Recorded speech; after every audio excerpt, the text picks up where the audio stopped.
क्या आप अपनी हैंडराइटिंग की वजह से परेशान हैं और टेस्ट या बोर्ड में आपके नंबर कम आ रहे हैं? तो इस वीडियो को देखने के बाद आपके तमाम प्रॉब्लम सॉल्व हो जाएँगे।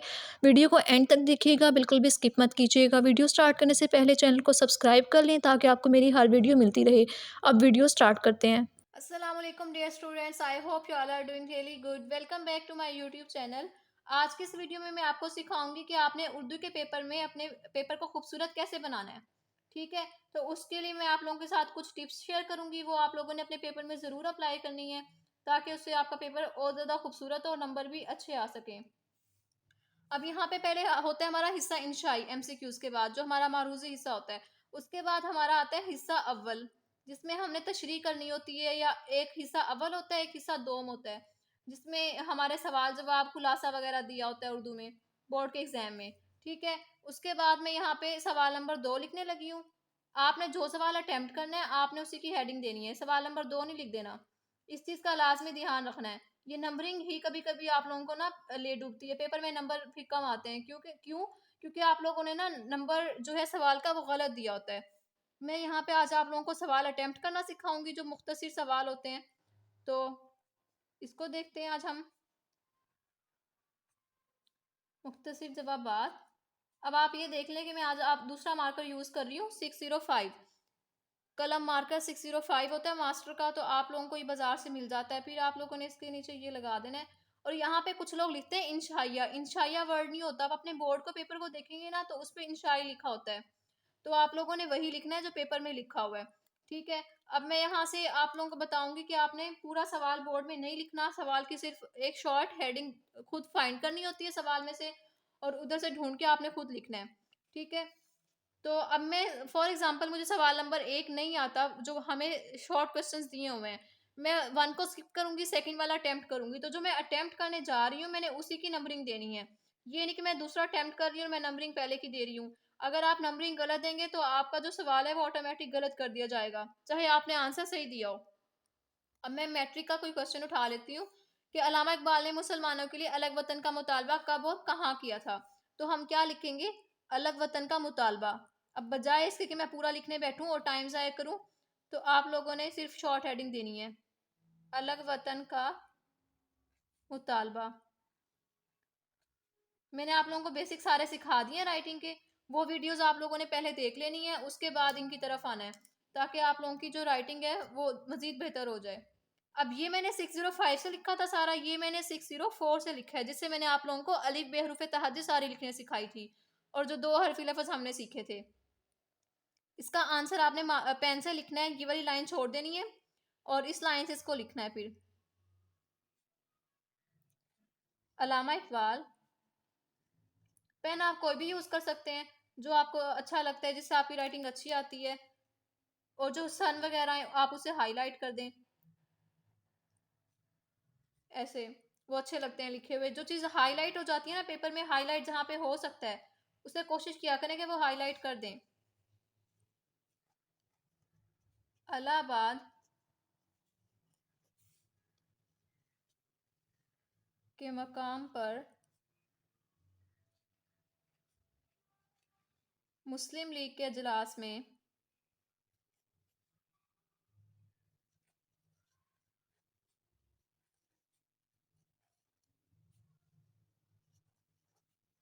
मुसलमानों के लिए अलग वतन का मुतालबा किया।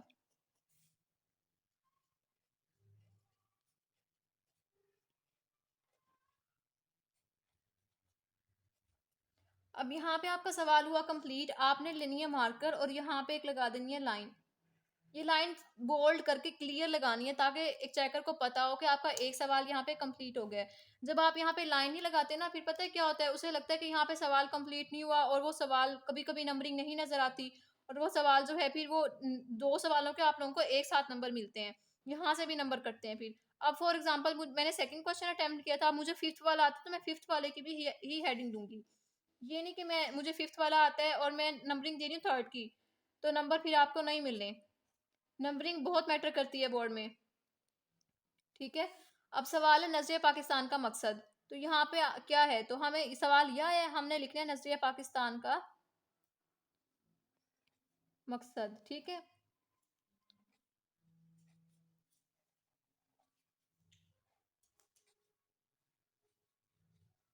अब आप लोगों ने हेडिंग खुद ढूंढनी होती है। मैट्रिक 9th के स्टूडेंट में इतनी सेंस होती है कि वो सवाल के अंदर से एक छोटी सी हेडिंग जो है वो खुद से निकाल लें। ठीक है, तो आप लोगों ने सवाल नहीं लिखना, ना इतना टाइम होता है बोर्ड में। टाइम मैनेजमेंट भी बहुत पेपर के लिए ज़रूरी होती है। अगर टाइम मैनेजमेंट नहीं होगी तो पेपर आप लोगों का रह जाना है, और फिर जो है ना नंबर नहीं आते। नजरिया पाकिस्तान का मकसद पाकिस्तान को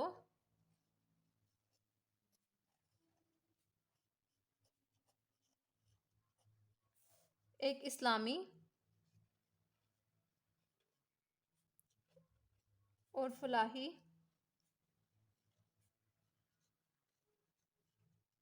मुमलिकत बनाना है।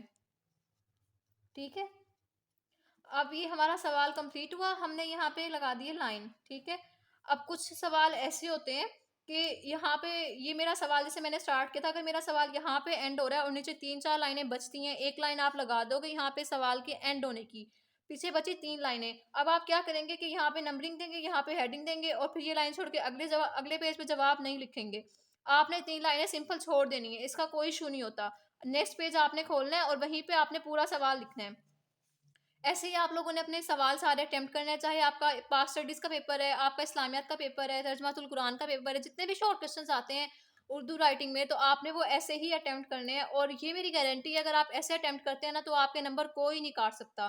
ठीक है, जब आपका पेपर सारा कंप्लीट हो जाए तो आपने फिर चलना है पेपर को खूबसूरत बनाने की तरफ। आपने पकड़ना है स्केल और इन सब के नीचे लाइन्स लगा देनी है डबल। ठीक है, इससे क्या होगा कि आपके जो है ये पेपर और ज़्यादा खूबसूरत हो जाता है। ये वाली जो मैंने लाइन छोड़ी हुई थी ना, ये इसीलिए छोड़ी थी कि जब हम लाइन लगाएंगे ना तो वो हमारे जो हमने जवाब लिखा है उसके साथ मिक्स ना हो। मैंने एक लाइन इसीलिए छोड़ी थी। अब मैं यहाँ पे डबल लाइन लगा रही हूँ। इसका एक तरीका ये है कि जो मैं मार्कर यूज़ कर रही हूँ ना 605, आपने इस मार्कर में खुद से एक कट लगाना है। 604 में नहीं लगाना, फिर बारी लाइंस जो है वो बिल्कुल बारीक आएंगी, दोनों लाइंस बराबर लगती हैं। 605 में आप इसकी जो नोक वाली साइड होती है ना वहाँ पे खुद से एक कट लगा लेंगे। उससे क्या होगा कि अब मैं डबल डबल लाइंस लगा रही हूँ ना, फिर आपको एक ही बार आप लाइन लगाएंगे ना तो वो ऑटोमेटिक डबल लाइन लग जाएगी। इससे आपका टाइम बचेगा, और वो वाला टाइम आप अपने जो मैं, क्योंकि उर्दू का पेपर ऐसा होता है कि आप जितना मटेरियल लिखेंगे उतने आपके नंबर आने हैं। ठीक है, तो आपने कोशिश करनी है कि जो है ना उसमें पेपर में अपना टाइम मैनेजमेंट लाजमी करें, और जितनी तशरीह लंबी कर सकते हैं, और जो है ना अपना जो आपका लेटर होता है, ऐसे होता है, इसको जितना अच्छा लिख सकते हैं, इसका जो मटेरियल हो वो उतना अच्छा लिखें। यहाँ पे ऐसे लगा लेंगे, ये जब आप उसको टक लगा लेंगे ना मार्कर में एक और, तो फिर ये आपको इशू नहीं होगा कि एक लाइन मोटी आ रही है एक उसके करीब जा रही है, वो खुद ब खुद ना बराबर लाइंस लगती हैं। ये देखें, ये अभी प्रॉब्लम आ रहा है ना, जब मैं कट लगा लूंगी इसमें तो इसमें फिर कोई इशू नहीं आएगा।